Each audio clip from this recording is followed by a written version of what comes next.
Robert Gagnon cites two verses in Leviticus as the biblical bedrock for his view that the Bible condemns all same gender sexual acts, regardless of the context in which they occur. I'll read them to you now. You shall not lay with a man as with a woman, it is an abomination. Leviticus 18:22. And then a mirror verse in Leviticus 20. Leviticus 20, the chapter, pretty much mirrors the content of Leviticus 18. And we'll come to the reason for that in a bit. But the version of it in Leviticus 20, essentially the same law, restated like this: if a man lies with a male as with a woman, both of them have committed an abomination. They shall be put to death. Their blood is upon them. That's Leviticus 20:13. So today we're going to focus on Leviticus because how we interpret these two verses will determine how we interpret Romans 1 and 1 Corinthians 6:9, the significant verses in the New Testament, portions in the New Testament. So last week we said every text, and this is understood by Protestants, Catholic, conservative, liberal Christians, every text must be interpreted according to its original literary, grammatical, historical, and cultural context. You can't just take a text out of context and then slap on any meaning that you want to give it. You're trying to look for what was the intention of the original writers based on their original context. And one of the things that means is that each text must be interpreted according to the kind of writing it is, or its literary genre. Is it poetry? Is it story? Is it law? And so on. We interpret things differently based on their genre. To condemn something as unlawful, poetry and story and other genres won't do. To ban something, you need a thou shalt not. You need a commandment. So Leviticus 18:22 and 20:13 is the only commandment, the only law prohibiting any form of same-gender sexual conduct. None of the other clobber texts that we've considered or that exist are laws. Genesis 2 and 19 are stories. Romans 1 is a form of rhetoric called diatribe. And 1 Corinthians 6:9 is part of something called a vice list, which was common in the ancient world. So we're going to circle toward these two verses by asking first, kind of wide angle view, what's happening in the story to this point, the biblical narrative to this point. And then we're going to look at what's happening in the chapter, Leviticus 18 and 20. And only then, what do the laws actually prohibit? Okay. Big picture, what's happening in the sweeping biblical story to this point? In the prequel to Leviticus, the book of Exodus, the newly emancipated Hebrews, under the leadership of Moses, Aaron, and Miriam, have left Egypt, gathered at Mount Sinai to receive the law, and finally have constructed the tabernacle, a kind of portable shrine. And that's the end of the book of Leviticus. God is dwelling in the tabernacle. The people are outside, and the book ends. Leviticus picks up the story with instructions from the base of Mount Sinai about how to approach the divine presence in the tabernacle. Now that God is dwelling in the tabernacle, how do we respect God's presence and not encroach upon him in entering this sacred space? But the shadow that hangs over Exodus and Leviticus is the golden calf episode. How the Hebrews turned to idol worship while Moses was receiving on the law on Sinai. So this fact that the apex moment, receiving the law on Sinai, is marred by lapsing into idol worship demonstrates something very telling and underappreciated about the biblical tradition. The biblical tradition doesn't cover up internal failures. The founders of Israel, for example, Abraham, Sarah, Jacob, Moses, Aaron, they're all presented as noble, inspired, but also deeply, deeply flawed human beings. And we see this in the Gospels, of course, with the disciples. From the get-go, the biblical tradition embraces the need for self-correction and internal critique. That's what we're doing in this class, and it's at the heart of our tradition to do so. We're not undermining the tradition. We're not straying from the tradition. We're being faithful to something at the heart of the tradition. Every generation has one of these tasks. Okay, Leviticus. I know. I can't even see you through the Zoom, but many a read through the Bible in a year quest has run aground on the shoals of the book of Leviticus. Don't make me read Leviticus. So many people who've tried that have cried out. I've been studying Leviticus intensely for 4 years in preparation for my forthcoming book on affirming theology. Leviticus gets a bad rap because Christians don't bother understanding it on its own terms. It's a very ancient piece of writing with very ancient concept, and most Christians, understandably, we have other things to do, don't take the time to understand Leviticus from its own terms. Leviticus includes one of the most sublime ethical discourses in all of Scripture, Leviticus chapter 19, which is essentially the Sermon on the Mount of the Old Testament. The Leviticus food laws place severe limits on killing animals for meat. Like PETA would be very happy with the Leviticus food laws. Part of its concern to limit harm to animals. Many clergy have not read through the entire book of Leviticus more than once, let alone studying it. You probably don't hear a lot of Leviticus sermons. I don't think there are many Leviticus texts in the Sunday lectionary readings. I'm going to offer some details about Leviticus that you've never heard before. But the thing about details, the devil is in the details. And a lie is just a statement that is inaccurate in some of the details. But any lie, repeated enough times, will start to sound like the truth to many people. We've learned that over the recent years, especially. Ignoring the details always favors the lie. So here's a detail that matters. Leviticus chapters 18, 19, and 20 form an ancient literary structure called the bookend structure. It would have been familiar to elite Israelites, but it's not something that is part of our literary tradition. The bookend structure is when two chapters, which are basically mirrors of each other in content, as chapters 18 and 20 are. When you read chapter 18, you say, like, well, why do we need chapter 20? Because it's basically repeating most of the same material with slightly different wording. Leviticus 18 and 20 are the bookends of this ancient structure. And the point of the bookend structure is meant to highlight what's between the bookends. And what's between the bookends is chapter 19. Well, Leviticus 19, that's the love your neighbor and the stranger among you as yourself. Remember, you too were once strangers in Egypt. So chapter 19 is the holiness requires empathy chapter. Chapter 19 of Leviticus is the source of the Bible of Jesus and Paul for the golden rule test of interpretation that's emphasized in the Gospels and the letters. So given this literary structure formed by Leviticus chapter 18, 19, and 20, we have every reason to interpret chapters 18 and 20 and everything in them in light of the chapter they bookend and therefore highlight, which is Leviticus 19. Robert Gagnon and other non-affirming scholars are completely oblivious to this. It doesn't serve their purpose.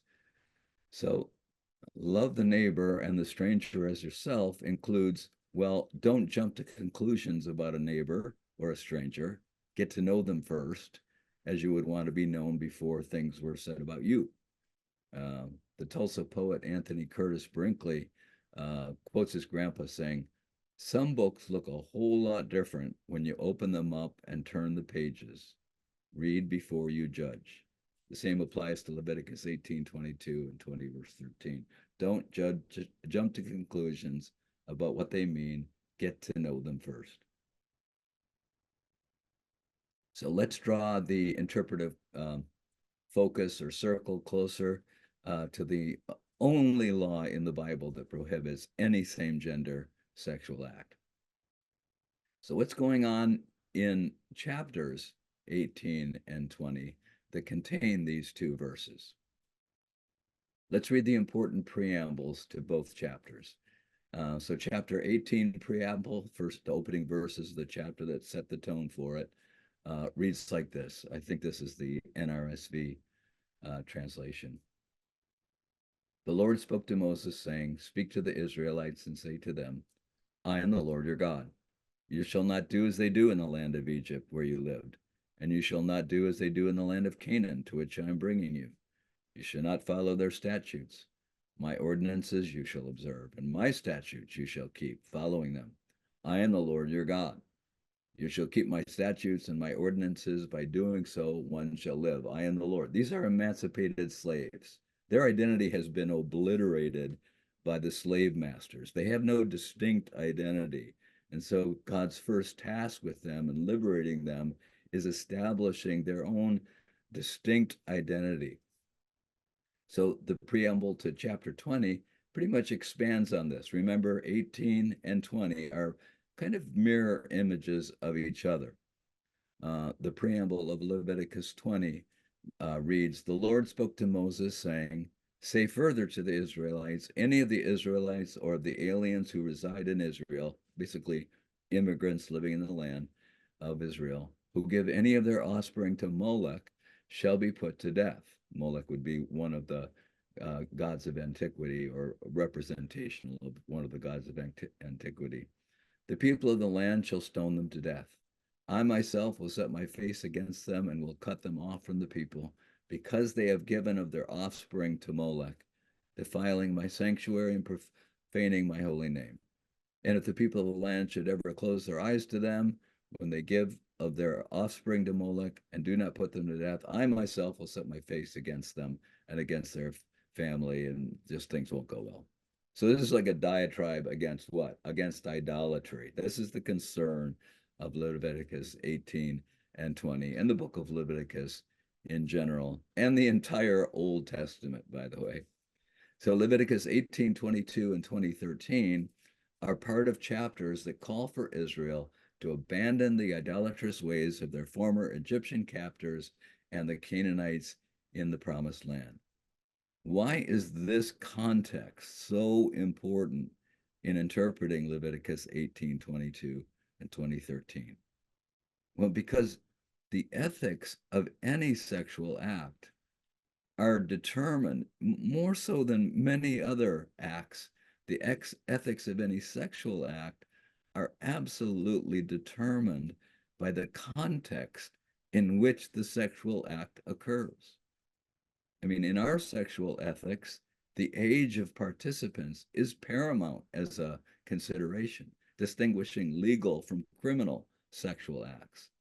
Consent is also a huge concern in our sexual ethics, much more so than antiquity, where women did not have equal rights under the law.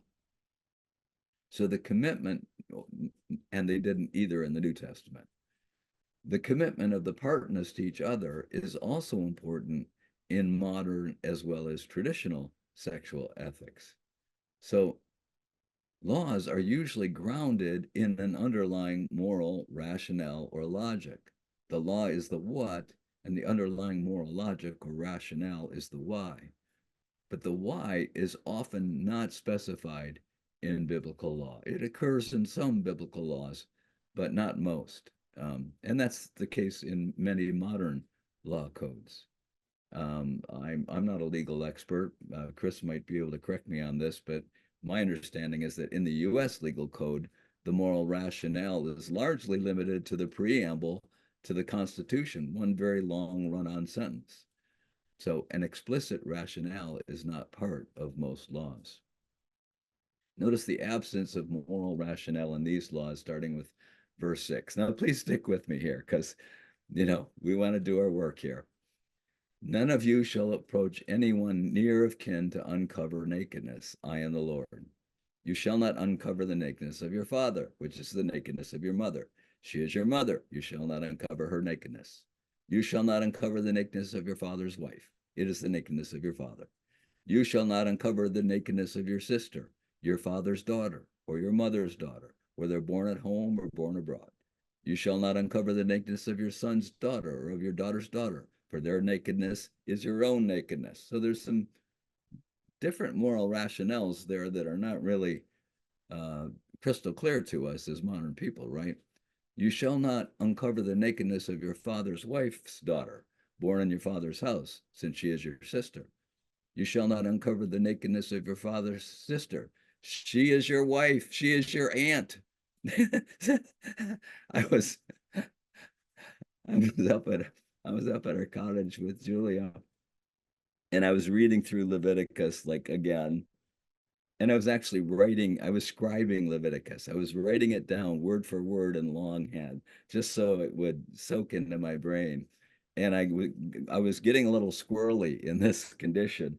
And I just started laughing. Somehow this just struck me as hilarious. You shall not uncover the nakedness of your father's sister. She is your aunt. I don't know. You had to be there, but it was really funny. It was a different translation too. You shall not uncover the nakedness of your father's sister, for she is your mother's flesh. You shall not uncover the nakedness of your father's brother. That is, you shall not approach his wife. She is your aunt. You shall not uncover the nakedness of your daughter-in-law. She is your son's wife. You shall not uncover her nakedness, etc., etc. I probably could have done the etc. part earlier. You get the gist. Modern readers assume that the dangers of genetic inbreeding is the rationale for these incest prohibitions, right? I mean, that's what we just think. Oh, wow, the Bible's very enlightened. There's these excellent prohibitions against incest. But there's actually no evidence that this was an ancient concern, the genetic inbreeding problem of incest. And the most egregious, in a sense, form of incest, which is father or stepfather molesting a daughter, is actually missing from this list, which is quite remarkable. Jewish rabbis have different theories about that. The only hint of an explicit moral rationale in these laws is in the ban against a man marrying two sisters. Remember, polygamy was legal in this period. And that's not a genetic danger, a man marrying two sisters. But the rationale is hinted at. You shall not take a woman as a rival to her sister, suggests a rationale that sibling rivalry is intense enough without adding wife rivalry to it.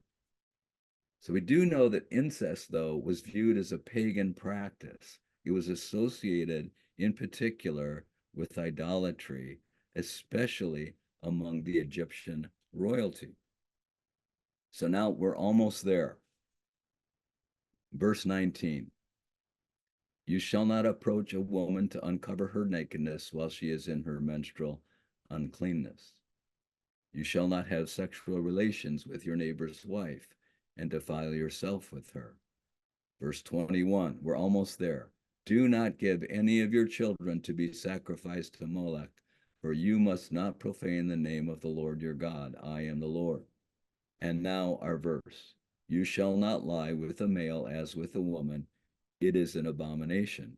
Followed by, you shall not have sexual relations with any animal and defile yourself with it, nor shall any woman give herself to an animal to have sexual relations with it. It is perversion. Okay, a few of those details on you shall not lie with a male as with a woman. First, virtually all scholars, including Gagnon, the non-affirming gold standard scholar, see this as a reference to anal intercourse. It's a very specific sexual act that is referenced here.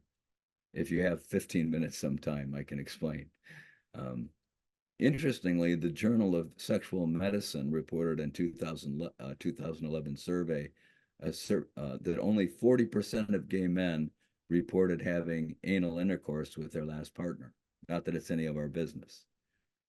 Another detail, the absence, and you've probably noticed this already, the absence of any rationale for the law attached to the law, as is mostly the case with laws. So without an explicit rationale cited in the law, we have to look to what? The context, the literary context, especially for clues. Warning against idolatry is the major theme of the big story in Genesis, especially Exodus, and now in Leviticus. And it's explicitly invoked this concern in the preamble of Leviticus 18 and the preamble of Leviticus 20. And notice at the verse level, what the verse right before you shall not lie with a male as with a woman is. It's you shall not give any of your offspring to sacrifice them to Moloch and so profane the name of your God. I am the Lord. It's an egregious example of idolatry right before Leviticus 18:22. We also know of several verses in the Old Testament banning male temple prostitutes, and the only clients for male or female prostitutes in temples were the men worshippers. Women didn't have that, I guess, that privilege or whatever. An example is in Deuteronomy 23:18, if you're interested. King Asa in First Kings is said to have removed the temple prostitutes, the male prostitutes, from the land of Israel, implying that it was happening in Israel around the temple. So this is an internal issue, not just an external issue. Gagnon even admits the following. The leading non-affirming theologian, the gold standard guy, writes this: I do not doubt that the circles out of which Leviticus 18:22 was produced had in view of homosexual cult prostitution, at least partly. He's saying that's the primary thing that the writers would have been concerned about. He doesn't doubt that. He even adds, homosexual cult prostitution appears to have been the primary form in which homosexual intercourse was practiced in Israel. This is a huge admission on his part, even if he dismisses the implication of it. It all adds up, I think, to a very strong case. This law was most likely addressing anal intercourse associated with temple prostitution. Also, please notice that Gagnon and others insist on using the term homosexual in their writings without any defense of their use of that term, even though there was no such term in ancient Hebrew for those with a predisposition to sexually desire members of the same gender. The lack of a word for something in antiquity doesn't mean it didn't exist, doesn't mean the phenomenon doesn't exist, but it means that it was not widely recognized in society. I mean, a vocabulary of a nation is kind of a catalog of what the nation recognizes. If a nation doesn't have a word for something, it means that the common perception of the community doesn't recognize something. So Gagnon is imposing by his constant use of the term homosexuality to refer to these verses. He's imposing a modern conception, homosexuality, a term that didn't enter the English language until the mid-19th century, on ancient writings that show no awareness of the concept as we know it today. The Jewish biblical scholars Richard Friedman and Shauna Olansky in the Bible Now observe, okay, if I haven't gotten your interest yet, this is going to get your interest. This is kind of saucy. If the writers wanted to indicate homosexuality as such, why is there no prohibition against female-to-female sexual acts whatsoever, here or elsewhere in the Hebrew Bible? Did you know that? There's no reference in the Hebrew Bible at all that could possibly be construed to be addressing any female-to-female sexual act. They had some juicy details here. Now cover your ears. We're in church. If you don't want to hear this. Surely the writers of Leviticus, they say, were familiar with royal harems. They were in Jerusalem. at the time that Leviticus was actually committed to writing. Kings with harems, like King David, like King Solomon, and many other the kings of Israel, centered in Jerusalem. Kings with harems are free to practice group sex. And with all those women and only one man, it's kind of naive to think that some women weren't fooling around with each other. So if homosexuality was the concern, lesbian sex would have been prohibited as well. Instead, the very next verse after 1822 reads, "You shall not have sexual relations with an animal and defile yourself with it, nor shall any woman give herself to an animal to have sexual relations with it. It is perversion." There, the author wants to make it clear that this applies to both men and women, but that clarity is not the same when it comes to Leviticus 18 and 22. So a final piece of evidence related to this word abomination. This word abomination has done a lot of damage. So this is a really big detail, and it's often neglected. I've hardly ever heard this taught except by Jewish scholars. The Hebrew word that is translated in our English translations, abomination, is toeva or toaba, toeva. And Jewish scholars now prefer a translation like an offensive thing or taboo to a word like abomination, because in English, abomination has it's like the most severe moral condemnation is to call something an abomination. One reason that Jewish scholars no longer prefer the term abomination as an accurate translation of toeva is that in the Bible itself, in the Hebrew Bible itself, in the law of Moses itself, it is not fixed and universal. Let me repeat that. What is considered and declared toeva in the Old Testament is not fixed and universal. It changes within the Old Testament itself, within the law of Moses even. Leviticus 20 refers to all of these practices as toeva. Well, Abraham married his half sister, which later in Leviticus 18 is specifically prohibited, and Leviticus 20 calls that toeva. Another neglected detail. Genesis 26:5 says, "Abraham kept my commandments, my statutes, and my laws." So in the Jewish tradition, it was understood that Abraham got an advanced down law of the Torah that was given to Moses on Mount Sinai. So he can't claim ignorance. The divine law he received did not include don't marry your half sister.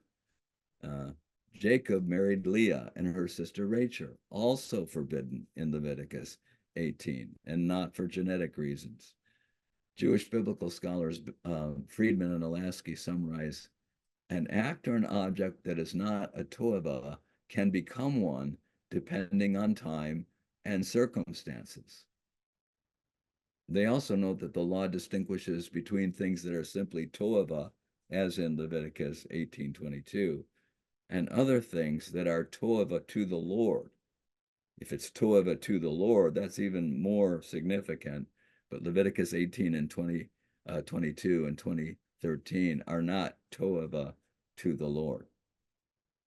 So in Scripture, divine law is given to people in specific historical, cultural contexts, so that when the context changes, some of the divine laws within the Bible itself, within the Old Testament itself, change, not to speak of later writings like the New Testament. Okay, that's a lot to absorb. Let's sum up. Boy, thanks for hanging with me on this. I was putting you through your paces there, and oh, praise me for getting through this with my lame voice. So let's sum up. The church doesn't overturn traditional interpretations until they have to, until it's obvious that enough people that the traditional interpretations are harmful to some group of people affected by them. That's been the case with slavery. That's been the case with women's equality. That's been the case with the teaching that the Jews bear collective guilt for the death of Jesus and many other issues. Those issues were not reconsidered until it became evident, to self-evident to more and more people within the church that these interpretations were contributing to harming certain groups of people. And with the largest ex-gay ministry admitting that healing homosexuality is more harmful than helpful, that moment has surely arrived for this issue. So people threatened by these advances that we've made in our nation, marriage equality, the Supreme Court decision, etc. People who are threatened by these advances are basically trying to go back to Egypt, so to speak, the way it used to be, based on the idea that these things are addressed in the Bible. So somebody has to say, wait a minute, I've studied the Bible carefully, and that's just not the case. The devil is in the details.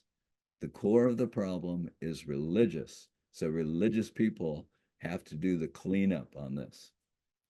So first, Leviticus 18 and 20 is important because it's the only text in the Bible of Jesus and Paul that is in the form of a law that refers to any prohibition of sexual acts between members of the same gender.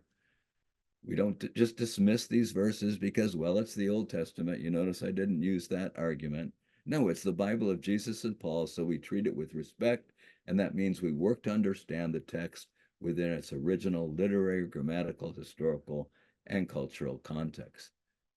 And when we do this, we see some very important things. One, lesbian sex is not mentioned at all anywhere in the Bible of Jesus and Paul. The only sexual act referred to in Leviticus 18 and 20 is anal intercourse, so it couldn't apply for that reason alone to coupled men who don't express their intimacy in this way. Three, beyond that, the moral reasoning of Leviticus 18 and 20 is not spelled out as part of the prohibition. We have to infer the moral rationale from the context. And the strongest evidence, judging from the overriding context of the first 5 books of Moses, the immediate context of Leviticus 18 and 20, and the immediate context of the preceding verse, is to avoid any practices associated with the pagan worship of neighboring nations at this time that were also affecting Israel at the time that Leviticus was written. Finally, we can also demonstrate that what is considered toeva, an abomination, to use that improper translation,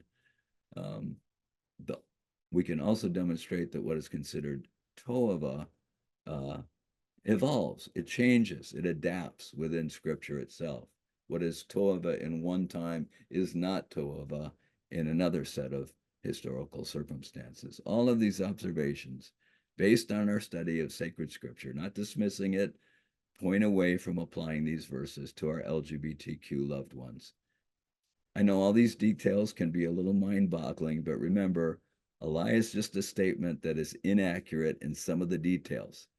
But any lie repeated enough times will start to sound like the truth to most people.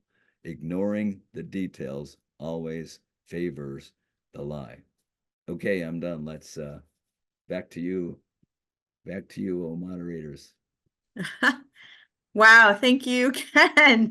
I know all of us here are very appreciative for that incredibly dive in depth information about one of our favorite books in the Bible, Leviticus.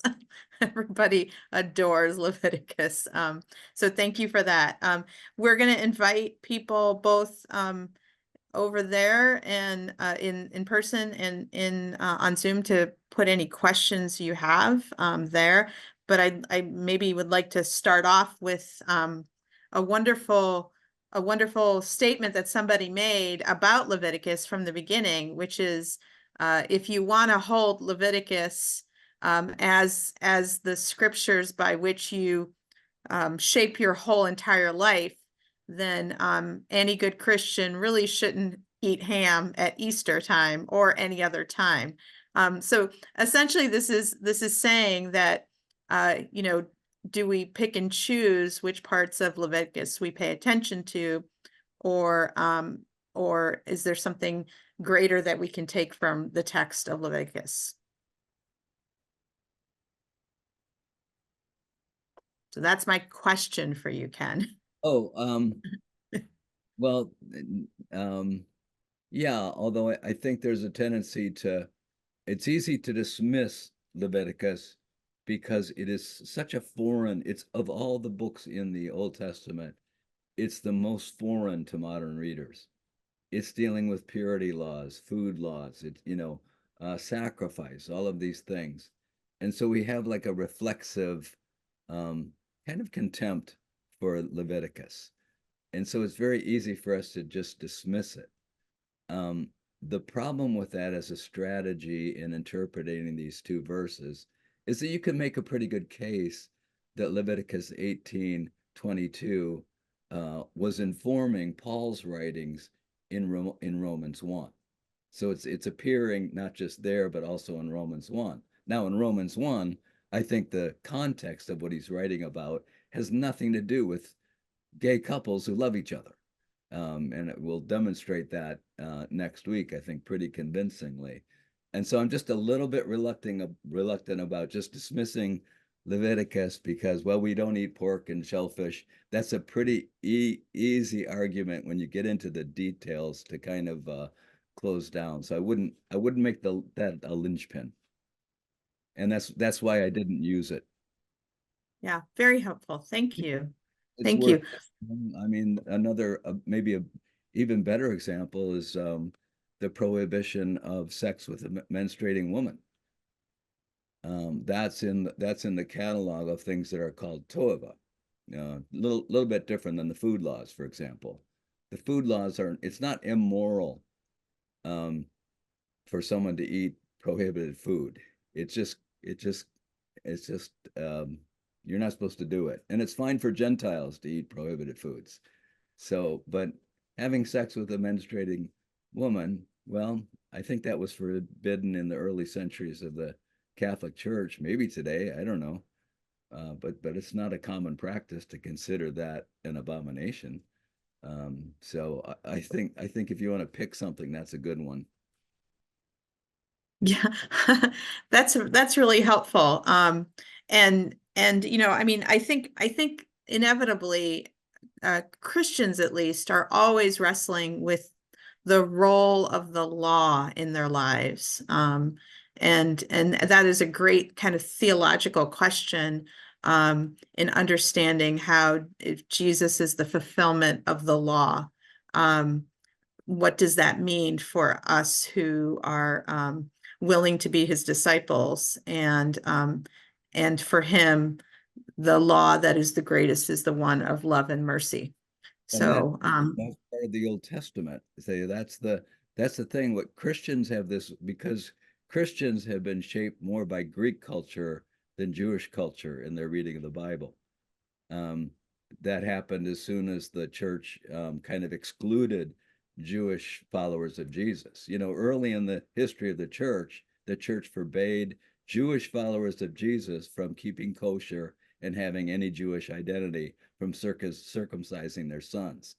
So the church obliterated Jewish identity even within those who were following Jesus.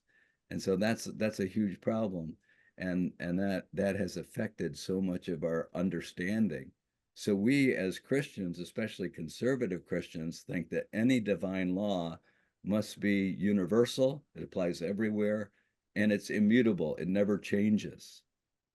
But that's not a Jewish understanding of divine law. In a Jewish understanding of divine law, the law is historically contingent. And then as circumstances and historical circumstances change, the divine law can change with it because, you know, it's complex. And that's a way for the tradition to evolve and to be a living tradition rather than a static tradition. But, you know, I mean, the Bible says it, I believe it, that settles it. That's a very static view of divine law. And you can't justify that view using the Bible. Wow, thank you for that. We have one more question here, Father Chris, and it's one that I think we hear often. It's that saying, hate the sin and love the sinner. Yeah. Can you say something about that? Well, let's apply the golden rule test to that one. Hate the sin, but love the sinner. Julia, I love you, but I hate your sin. My God, your sin is despicable. It's an affront to God. I'm making a distinction between my love for you and my hatred for your sin. So, it doesn't pass the sniff test, does it? That's not the way we want to be loved. Now, yeah, there is a distinction between the person and the actions, but in something as central to a person's identity as gender, how they identify in terms of gender and their sexuality, uh, love the sinner and hate the sin, I think gave rise to the saying, what is it? There ain't no hate like Christian love. All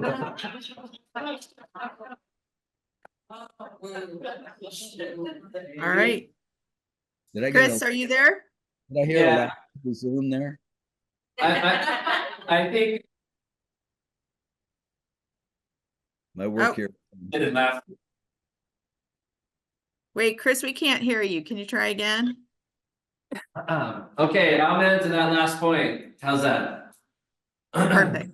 Couple questions on our end. Thank you, Ken, for hanging in there and taking some. One question is, this is a little bit off topic, but what Bible version edition can you recommend as both the most accurate translation as well as the most inclusive? Probably the New Revised Standard Updated Edition, which is it's not being read in the lectionaries yet. It just came out last year, but they at least don't call, 1 Corinthians 6:9 sodomites. It's not perfect on this because the tradition on LGBTQ issues is so like deeply entrenched and controversial that committees are really reluctant to like poke at sacred cows until they really have to. But I would say NRSV updated edition. And there's no study Bible, unfortunately, available for that yet. But the NRSV study Bible is better than the translation. Thank you. You can find it online on BibleGateway.com. You'll find it there. Here's another question regarding some of the non-affirming biblical scholars that you mentioned. Yeah. What do you suppose is going on if they can acknowledge that the Leviticus prohibitions involved idol worship and temple pagan rituals and so on and so forth? Why do they continue to apply it to modern homosexuality? What do you suppose is going on there?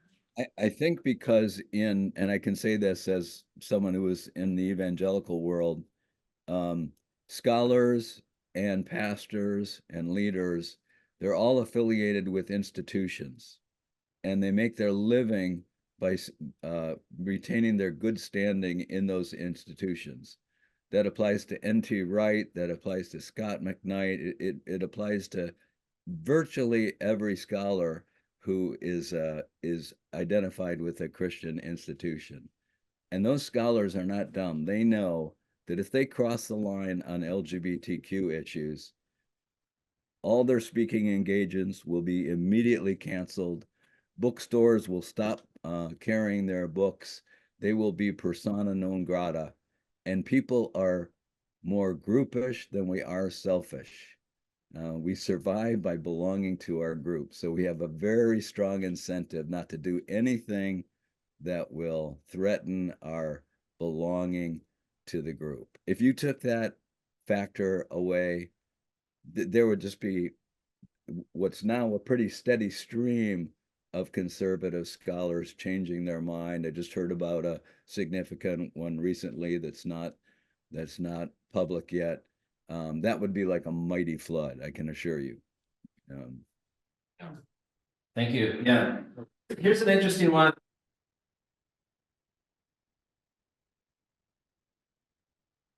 For LGBTQ couples. Could you repeat that? We couldn't hear you. Yeah, what do you think is the greatest opportunity for LGBTQ couples?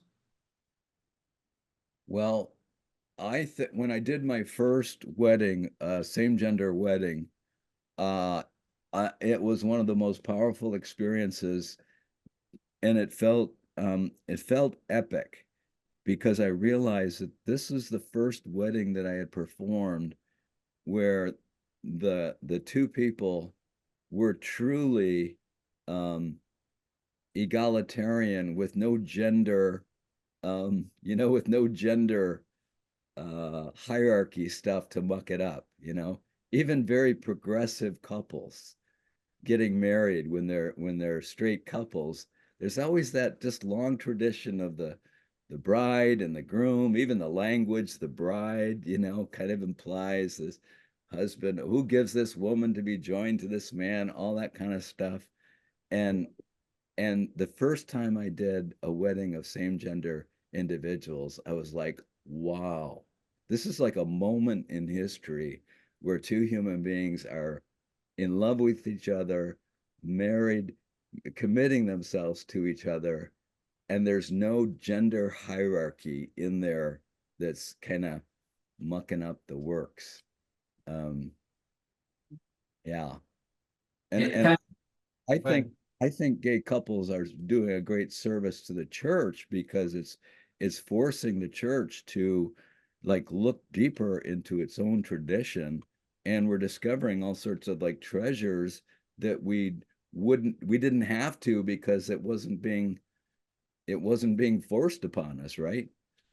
So we're reading the Bible with clearer eyes because of the suffering of gay people in the church and the willingness of some of them to hang in there with the church and being part of the change rather than part of the problem.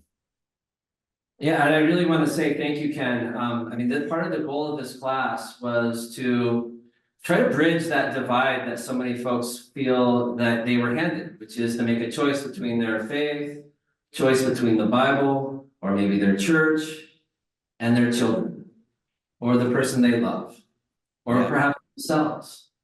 And part of the goal of this class would be to help to take away that false choice, number one. And number two, to do the thing you were just referring to, and that is to reclaim these passages of the Bible from the poor interpretations that they've been, so that they've been lost on us in some ways. It's almost like a reclaiming of our own scripture. Yep. Yeah, exactly. You're speaking my language. We need to take our Bible back, I was in seminary, the Bible says it, therefore I believe it. But in seminary, I picked up the line which I continue to use.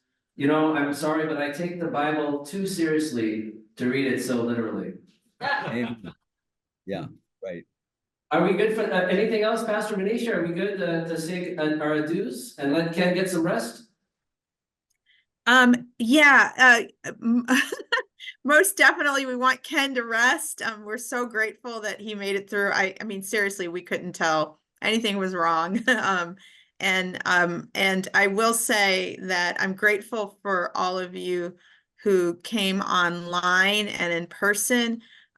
These recordings are available, but these recordings depend on the online leader to hit record, which she forgot to do. But she remembered like 6 minutes in. So you all got the whole thing. And that's why you come in person. The rest of your friends, well, they're just going to have to guess at what Ken said in the beginning. But we thank you all for being here. It's a joy. Thank you, Ken. Thank you, Pastor Manisha. Get well, get some rest, and we'll see you next week. Bye, you guys. Have a beautiful discussion.